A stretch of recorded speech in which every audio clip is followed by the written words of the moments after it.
இன்னைக்கு காலையிலேருந்து டிவியில் எல்லாரும் பேசிக்கிட்டு இருக்க ஒரே விஷயம் என்னன்னா, இந்த கரூரில் நடந்த டிவிகேவோட மாநாடு தான். டில் நவ் இப்போ வரைக்கும் 40 பேர் இறந்துருக்காங்க அண்ட் 100 பேருக்கு மேலே சீரியஸாக ஹாஸ்பிட்டலில் இருக்காங்க. போலீஸால் கண்ட்ரோல் பண்ண முடியாத அளவுக்கு அங்கே மக்கள் கூட்டம் சேர்ந்துருக்கு. ஸோ அதில் நடந்த தள்ளுமுள்ள ஆனது தான் இவ்வளோ பெரிய விஷயம்.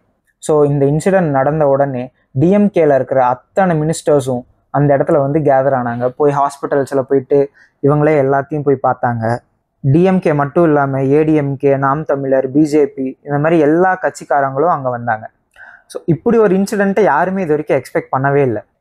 அண்ட் சிஎம் அதை கொண்டு எல்லாருமே ஸ்பாட்டுக்கே வந்துட்டாங்க. ஸோ சிஎம் சைட்லேருந்து சொன்ன விஷயம் என்னென்னா, இதை நான் அரசியல் பண்ண விரும்பலை, இதுக்காக தனியாக ஒரு கமிட்டி அமைக்கிறோம், ஸ்டெர்லைட் இன்சிடெண்ட்டை லீட் பண்ண எக்ஸ் ஜட்ஜ் அருணா ஜெகதீசனை இதுக்காக அப்பாயிண்ட் பண்ணியிருக்காங்க. அண்ட் அவங்கள வச்சு புதுசாக ஒரு கமிட்டி அரேஞ்ச் பண்ணி அவங்க கொடுக்குற ரிப்போர்ட்டை பேஸ் பண்ணி இதுக்கு அடுத்து எதுனாலும் அப்டேட் கொடுக்குறதா சொல்லியிருக்காங்க. அண்ட் டிவிகே சைட்லேருந்து எங்களுக்கு சிபிஐ வேணும், சிபிஐ மூலிமா இதில் என்ன நடந்தது, இந்த இன்சிடெண்ட் எதனால் இவ்வளோ பெரிய ட்ராஜடியாக முடிஞ்சதுன்னு நாங்கள் தெரிஞ்சுக்கணும்னு சொல்லிட்டு சிபிஐக்கு அப்ரோச் பண்ணியிருக்காங்க. அண்ட் ஏடிஎம்கே சைட்லேருந்து என்ன சொல்கிறாங்க அப்படின்னா, இவ்வளோ பெரிய மாநாடு நடக்குது அப்படின்னா அதுக்கான ப்ராப்பர் ப்ரொடக்ஷன் ஏன் நீங்கள் கொடுக்கவே இல்லை, அதை நீங்கள் ப்ராப்பராக பண்ணியிருந்துருக்கணும். இவ்வளோ பெரிய மாநாட்டுக்கு எதுக்கு அப்படி ஒரு நேரோவான ரோடை வந்து செலக்ட் பண்ணியிருக்கீங்க, ஒரு பெரிய ஸ்பேஸை கொடுத்துருக்கணும்ல, அதனால் இந்த தப்பு ஃபுல்லாக உங்கள் மேலே தானே ஏடிஎம்கே சைட்லேருந்து சொல்கிறாங்க.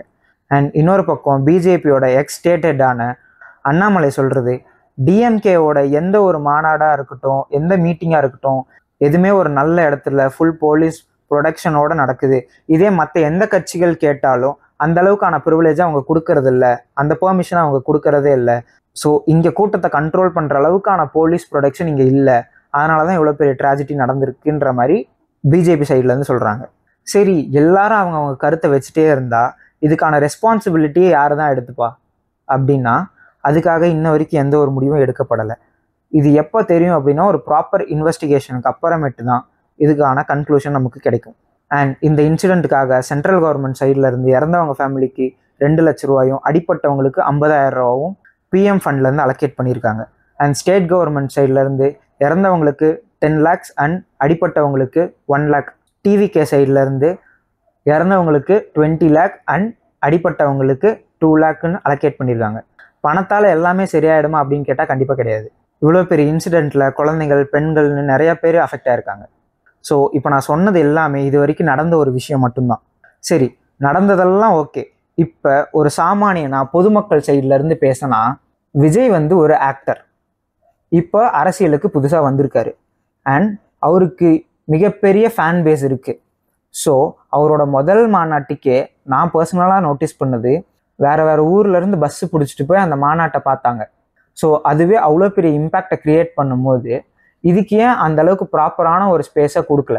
இவ்வளோ பெரிய இன்சிடெண்ட் நடந்துருச்சு, அவங்க சைடில் விடுங்க.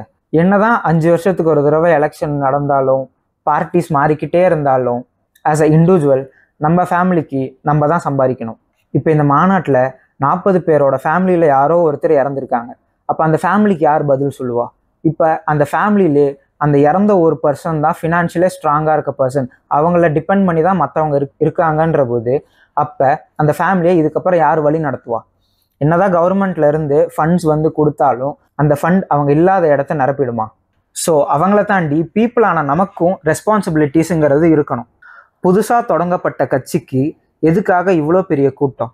அப்போ அது மக்களுக்கு நன்மை செய்வாங்க அப்படிங்கிறதுக்காக அந்த கட்சியை நோக்கி தொண்டர்கள் போகிறாங்களா, இல்லை அவர் ஒரு ஆக்டர், அவருக்கு ஒரு ஃபேம் இருக்குது, அதுக்காக அவருக்கு பின்னாடி இவ்வளோ பெரிய ஃபாலோவர்ஸ் இருக்காங்களா?